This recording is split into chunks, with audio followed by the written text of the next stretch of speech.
নমস্কার বন্ধুরা, কেমন আছেন সবাই? আশা করি সবাই ভালো আছেন, সুস্থ আছেন আর নিরাপদে আছেন।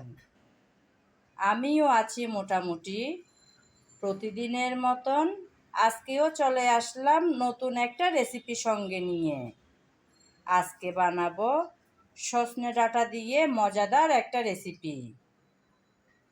আমার আপুরা, দিদিরা খুব সুন্দর করে করে সজনে ডাঁটার রেসিপি বানিয়েছেন। সবগুলো রান্নাই কিন্তু ছিল খুব সুন্দর, নিশ্চয় খেতেও দারুণ ছিল। আমিও মাঝে মধ্যে বানিয়ে থাকি।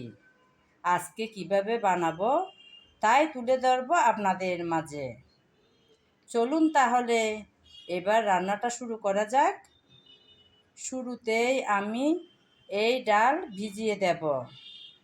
ডাল যতক্ষণ ভিজবে প্রায় 10 থেকে 12 মিনিট বা 15 মিনিটের মতন ভিজাবো, ততক্ষণ আমি এই সজনে ডাঁটা কেটে ধুয়ে পরিষ্কার করে তারপর ফিরে আসবো আপনাদের মাঝে। ততক্ষণ আপনারা আমার সঙ্গে থাকুন। সজনে ডাঁটা সব কেটে নিলাম, এখন চলে যাব রান্নায়। সজনে ডাঁটা তো কেটে নিলাম, এখন প্রায় 10 থেকে 12 মিনিটের মতন হয়ে গেল। ডালগুলো ভিজানোর জন্য দিয়েছিলাম। এখন আমি এই পানি বারবার কয়েকবার পাল্টিয়ে ভালোভাবে ধুয়ে ডালগুলো সিদ্ধ হওয়ার জন্য বসিয়ে দেব চুলায়। ডাল আমি প্রেসার কুকারের মধ্যে সিদ্ধ করে নিয়েছি। প্রেসার কুকারে দেওয়ার কারণে সময়টাও কম লাগলো আর গ্যাসেরও হলো সাশ্রয়। সিদ্ধ হওয়া ডাল আমি একটা বাটিতে নিয়ে নিলাম। এখন একটা ডাল ঘুটুনি দিয়ে একটু ভাঙা ভাঙা করে দেব। একটু ভাঙা ভাঙা করে নিলে ডালের রান্নাটা দারুণ হবে, খেতেও হবে ভালো আর দেখতেও হবে রান্নাটা খুব সুন্দর। তাই আমি একটু ডাল ঘুটুনি দিয়ে এভাবে ঘুটে নিচ্ছি। ডাল আমি ঘুটে নিলাম, এই যে এভাবে ঘুটে নিয়েছি। এখন চলে যাব রান্নায়। রান্নাটা করব বলে চুলায় একটা প্যান বসিয়ে তাতে দিয়ে দিলাম পরিমাণ মতো তেল। তেল হালকা গরম হয়ে আসছে। এখন পেঁয়াজ কুচি করে রেখেছিলাম, সে পেঁয়াজ কুচি দিয়ে দিলাম তেলের মধ্যে। পেঁয়াজ কুচি দিয়ে নেড়ে চেড়ে হালকা ব্রাউন কালার করে ভেজে নেব। খুব বেশি লাল করব না, হালকা ব্রাউন কালার হলেই পেঁয়াজ ভাজা বন্ধ করে দেব। নেড়ে চেড়ে হালকা ব্রাউন কালার করে পেঁয়াজ ভেজে নিলাম। এখন দিয়ে দেব আদা আর রসুন বাটা। আমি আদা আর রসুন একসাথেই বেটে রেখেছিলাম, ওখান থেকে কিছুটা পরিমাণ দিয়ে দিলাম।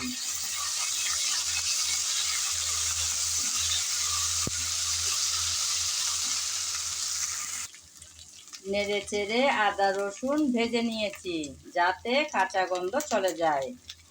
এখন দিয়ে দিলাম হলুদ, তারপর সামান্য মরিচ, তারপর ধনিয়া পাউডার আর জিরা পাউডার একসাথে গুঁড়ো করা, তারপর দিলাম স্বাদ মতন লবণ। সব মশলা একসাথে এখন নেড়ে চেড়ে ভালোভাবে কষিয়ে নেব। মশলা যাতে পুড়ে না যায় সামান্য পানি দিয়ে দেব।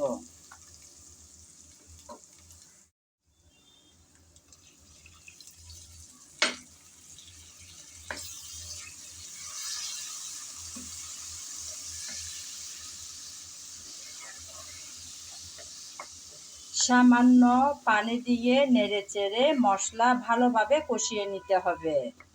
আমি কিন্তু আমার রান্নার ভিডিওতে সব সময় একটা কথা বলে থাকি, অর্থাৎ রান্নার ভালো স্বাদ আসে ভালোভাবে কষানোর উপর। যেমন সুন্দর কালার, সুন্দর ঘ্রাণ, ভালো স্বাদ তিনোটাই কিন্তু আসে ভালোভাবে কষিয়ে নেওয়ার পর। তাই খুব যত্ন সহকারে এই কাজটা করতে হবে। আমি নেড়েচেড়ে ভালোভাবে মশলা কষিয়ে নিলাম। দেখুন বন্ধুরা, মশলা থেকে কিন্তু তেল আলাদা হয়ে আসলো। এতেই বোঝা যায় মশলা ভালোভাবে কষানো হয়ে গেল।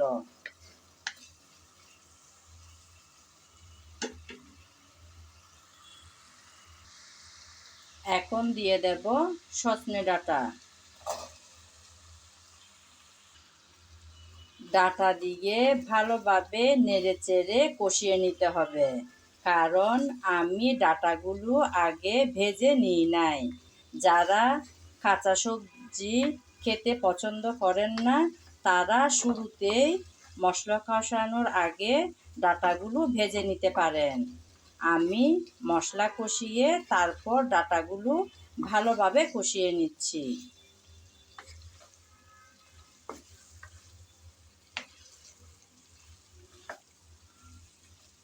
আসলে এক এক জায়গার মানুষ এক এক রকম করে রান্নাবান্না করে থাকেন। আমি কিভাবে করে থাকি তাই আজকে আমার বন্ধুদের মাঝে শেয়ার করব বলে চলে আসলাম। ভীষণ ভালো হয় খেতে এভাবে রান্না করলে। চাইলে আমার রান্না আপনাদের ভালো লাগলে একবার হলেও ট্রাই করে দেখতে পারেন বন্ধুরা। ভীষণ মজার কিন্তু। কিছুক্ষণ নেড়েচেড়ে ডাঁটা আমি কষিয়ে নিলাম। এখন দিয়ে দেব টমেটো।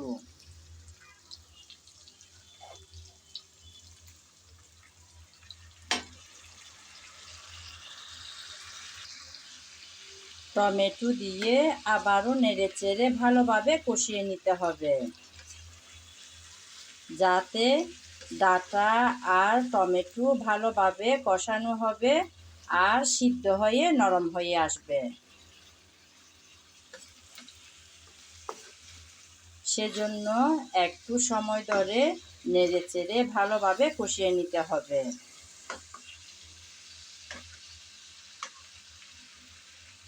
কিছুক্ষণ নেড়েচেড়ে মিশিয়ে নিলাম।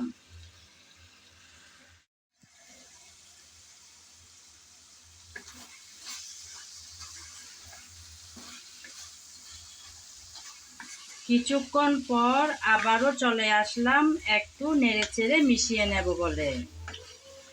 এভাবে কয়েকবার পরপর নেড়েচেড়ে মিশাতে মিশাতেই ভালোভাবে কষানোর কাজটা হয়ে যাবে।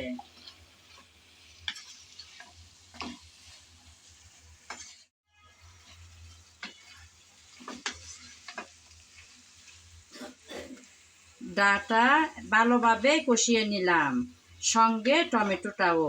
দেখুন বন্ধুরা, টমেটো কিন্তু একদম নরম হয়ে গেল, ভালোভাবে সিদ্ধ হয়ে আসছে টমেটো।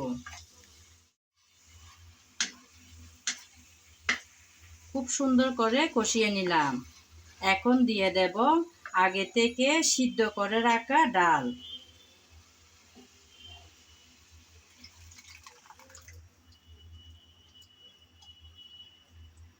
ডালগুলো সব দিয়ে দিলাম।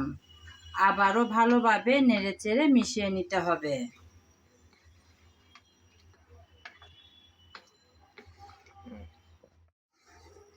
ডাল দিয়ে ভালোভাবে নেড়েচেড়ে মিশিয়ে নিলাম। আমি এই পরিমাণ পাতলা রেখেছি ডাল। আপনারা এর চেয়ে পাতলা কিংবা আরও ঘন করতে পারেন। আমি ডালটা ঠিক এরকম রেখেছি। এভাবে রাখলে রান্নাটা দেখতেও হয় সুন্দর, খেতেও কিন্তু দারুণ লাগে। এখন অপেক্ষা করব যাতে ভালোভাবে একটা ব্লক চলে আসে। ডাল দিয়ে দেওয়ার পর কিছুক্ষণ অপেক্ষা করেছিলাম যাতে ভালোভাবে ব্লক চলে আসে। ভালোভাবে ব্লক চলে আসলো আর আমি কয়েক মিনিট ভালোভাবে ফুটিয়ে নিলাম। এখন দিয়ে দেব 3-4টার মতন কাঁচামরিচ ফালি করে রেখেছি সেগুলো। এই যে বন্ধুরা, এই কাঁচামরিচগুলো দিয়ে দিলাম। ঝালটা আপনারা যেমন খাবেন সেরকম দেবেন, কম কিংবা বেশি।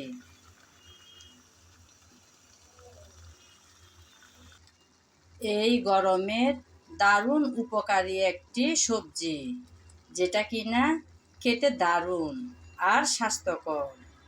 সেই রান্নায় আজকে বসালাম আমার সে ছোট্ট রান্নাঘরে।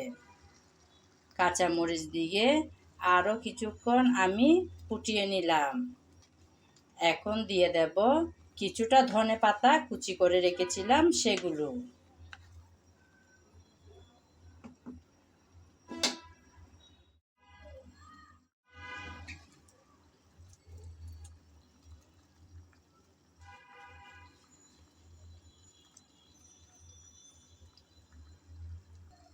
দিয়ে দিলাম ধনেপাতা কুচি।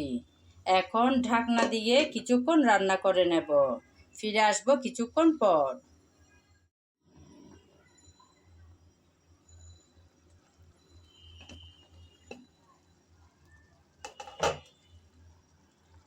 এই যে বন্ধুরা, আমার রান্না কিন্তু একদম রেডি হয়ে গেল।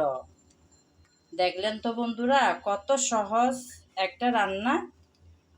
রান্নাটা সহজ হলেও খেতে কিন্তু অসাধারণ।